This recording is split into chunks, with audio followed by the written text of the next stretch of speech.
Seguramente todos los que conocen de juegos de rol que llevan jugando durante un tiempo, así sea muy corto, han escuchado de un término llamado metajuego. Es esta situación en la que muchos tratamos de no caer y que muchas veces puede ser algo que entorpece las historias. Este video va a estar dedicado a hablar un poco de esto, de cómo podemos utilizarlo narrativamente al momento de narrar y cómo podemos utilizarlo como jugadores para aportar en la mesa. Hola de nuevo amigos y amigas de Rol en Casa, yo soy Camilo, el máster, y por fin volví con estos videos de conversaciones con el máster. La idea de esto es que podamos charlar de distintos temas que me pueden dejar en las redes que tenemos de Rol en Casa, en el Instagram, en el Facebook, en los distintos grupos que hay, en el WhatsApp o en el Telegram que estamos reactivando ahorita, e incluso en el Discord. Que ustedes me puedan contar de pronto temáticas que quieran que charlemos. Y pues yo las haré muchas desde mi conocimiento y otras las hablaré con mis amigos también narradores para poderles aportar en algo. Este tema lo había tenido planeado hace mucho y este es un video que llevo un rato largo tratando de hacer. Me tomé un tiempo para poder volver con estas conversaciones y es el tema del metajuego. Quería comenzar con este porque es una cuestión que muchas veces nos puede aportar en la historia, pero muchas veces nos puede entorpecer un poco y hacer lo que se ralentice o incluso que la gente se desconecte un poco de lo que estamos narrando. Esto desde la parte de narradores. En el caso de jugadores, muchas veces el metajuego puede hacer también que se genere una especie de rivalidad, una especie de asunto detrás de lo que está pasando y hace que los personajes también se desconecten de la historia. Entonces, primero pues hablemos un poco de qué es el metajuego o a qué nos referimos como metajuego en los juegos de rol.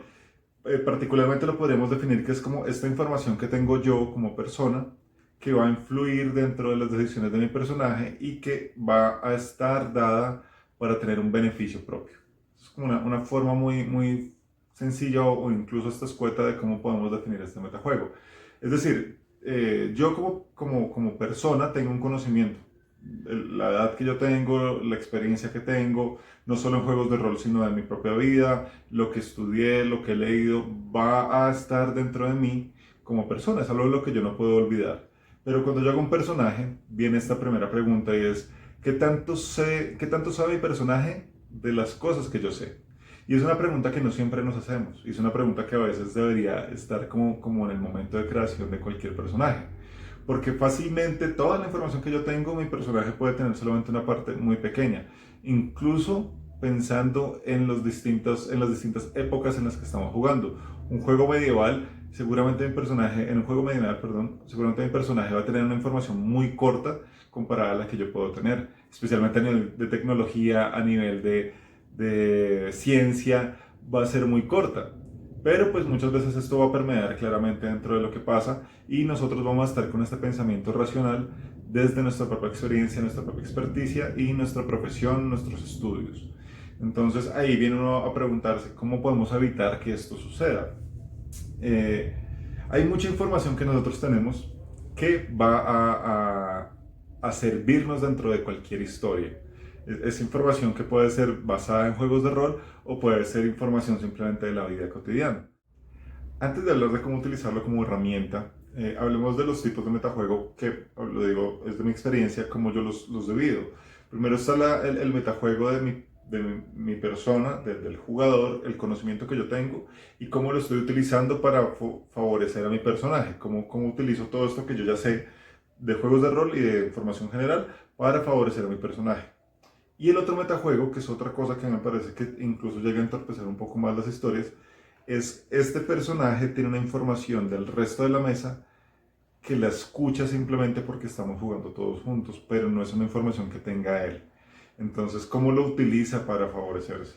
Dos ejemplos que les voy a dar de cada uno de estos. La información que yo tengo como persona, entonces, ¿qué pasa si yo ya he jugado, como les he dicho en algunos momentos, yo he jugado Calabozos y Dragones durante mucho tiempo y tengo un conocimiento de reglas, tengo un conocimiento de las criaturas, además que lo he narrado durante mucho tiempo.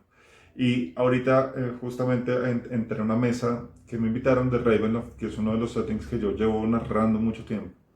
Y en la mesa pues me hice un personaje, estoy jugando y en algún momento el narrador nos saca una criatura. Cuando saca esta criatura mi cerebro de una vez lleva a alguna vez que yo la saqué y me acuerdo de las estadísticas, me acuerdo de las debilidades, me acuerdo de las características puntuales.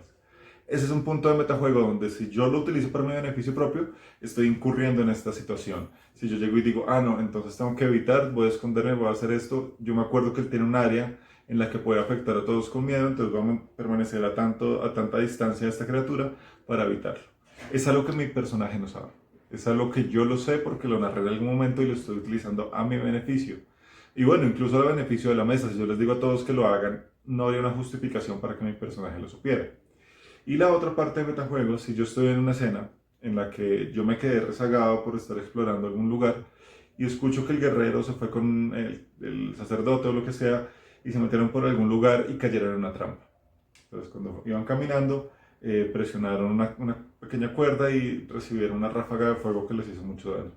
Luego cuando yo voy, entonces yo digo, no, yo no quiero pasar por allá, sino quiero pasar por este lugar. Estoy tomando una decisión que me va a favorecer a mí por algo que realmente mi personaje no sabe, algo que escuchó de los demás.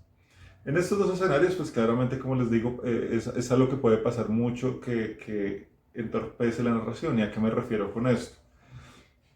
Cuando uno está preparando una historia, cuando uno está narrando una historia como el director de juego, máster, narrador, como prefieran llamarlo, uno tiene como ciertas circunstancias dentro de lo que está poniendo en escena. Cuando tú estás utilizando estas cuestiones para favorecerte, entra a jugar algo que tal vez no debería pertenecer a este tipo de juegos narrativos, y es la cuestión de querer ganar. Y es una cuestión que yo creo que es intrínseca en la mayoría de nosotros de querer siempre ganar, pero estos juegos realmente no te van a permitir incluso explorar tantas posibilidades que no hay un ganar como tal. Entonces, si uno se acostumbra a querer ganar siempre, pues va a intentar siempre favorecerse de todas las maneras. Esto incluye hacer trampas. Conozco, bueno, eso va a ser para otro video, pero conozco personas que son capaces de cambiar los resultados de los dados cuando no los están viendo, de siempre sacar como los mayores éxitos, de nunca sacar pifias, de agregar cosas en sus hojas para favorecerlos, de cambiar un punto de lo que tenían cierta habilidad para otra porque le va a favorecer en el momento. Esa es una costumbre que digamos como que siento yo que va degenerando. Cuando quieres siempre ganar, vas degenerando en este tipo de actividades como nocivas para la mesa. La mejor forma para mí de poderlo abordar como narrador es utilizarlo como herramienta. Y ahora viene así como lo que les decía al comienzo. ¿Cómo utilizas esto como herramienta? Hay cierto conocimiento que te puede servir a ti, que tiene el personaje, que te puede ayudar a darle cierta fluidez a la mesa. Lo puedes utilizar de una u otra manera. Yo tengo algunos amigos narradores que a veces me preguntan ciertas cosas porque saben que yo tengo la memoria para esto puntualmente, pero pues que no voy a utilizarlo a mi beneficio. Un ejemplo claro es que durante muchos años jugamos unas historias de Planescape y tengo el conocimiento de los distintos tipos de demonios, digamos demonios y diablos. Hablemos de los Tanari, los Batesu y los otros que se me van ahorita el nombre. Y cada uno de ellos tiene unas características puntuales, tienen invulnerabilidades, tienen resistencias y tienen unas reducciones de daño de acuerdo a ciertas armas. Yo sé cuáles son, yo incluso pues tengo algunas anotaciones respecto a eso, sé cómo es, pero cada vez que yo abordo con un personaje diferente, yo me hago el loco y yo digo, yo no sé, o sea, estas criaturas, e incluso en algún momento llegué a lanzarle fuego a uno de estos que son completamente inmunes. ¿Por qué? Porque es que es una información que yo tengo, pero que no la voy a usar en mi beneficio, sino que voy a tratar de meterme dentro de mi personaje. Eso como narrador lo puedes utilizar sabiendo que alguno de tus jugadores puede ayudarte como a darle un poco de ligereza y de paso más rápido a la historia. Puedes apalancarte en esto y te das cuenta que cuando el jugador es propositivo, esto te va a ayudar muchísimo dentro de lo que haces. Otra alternativa también es para sorprenderlos. En el caso que tengas un jugador que sea un poco que busca el provecho personal, que busca tener como como este pie adelante simplemente por el conocimiento, puedes darle una vuelta a lo que haces. En algún momento yo tuve una mesa en la que encontré en un libro un acertijo que me gustaba mucho, que era como de unas losas con unos símbolos. Y yo tomé esto y lo que hice fue transformarlo porque era parte de mi historia. Entonces le cambié pues algunas cosas que eran muy letales, le cambié por otras cosas que eran un poco más divertidas, porque el villano tenía como un sentido del humor un poco perverso. Entonces hice varias situaciones. Cuando lo puse en una mesa, que eran unos amigos hace mucho tiempo que tenían la costumbre de leerse todos los libros y de metajueguear así mal todo el tiempo, de tratar de armarse unos combos, o sea, era el metajuego con el Munchkin de la mano. Cuando vieron la trampa, pues yo les mostré la gráfica y de una vez se miraron con la sonrisa de ya sabemos cuál es, ya sabemos por dónde podemos ir, ya sabemos qué, o sea, qué tenemos que pisar. Pero no se fijaron que, o sea, la gráfica que yo les puse, yo luego les puse en la mesa y les había cambiado los símbolos. Entonces estaban tan confiados que se fueron adelante, después de caer como en la cuarta trampa, se miraron y dijeron, esto no era así. Y en ese momento empezaron a rolear, en ese momento empezaron a cambiar las cosas. Entonces puedes utilizarlo como una herramienta para sorprender. En otra ocasión también les saqué una criatura que ya conocían y ya ellos eran como preparándose los hechizos y todas las cosas para poder atacar a esta criatura. Y esta criatura dentro del lore tradicional era una criatura malvada, pero esto había sufrido una acción mental y se creía buena, así que venía era como ayudarles. Y cuando pasó todo este cambio tuvieron que perder hechizos, pero además empezar a rolear como en la situación de este supuesto malvado siendo bueno, pero además que ellos no sabían como personajes, ellos no tenían el conocimiento de que tradicionalmente son malvados. Entonces puedes utilizarlo y transformarlo para también forzar un poquito a que narren mal los personajes.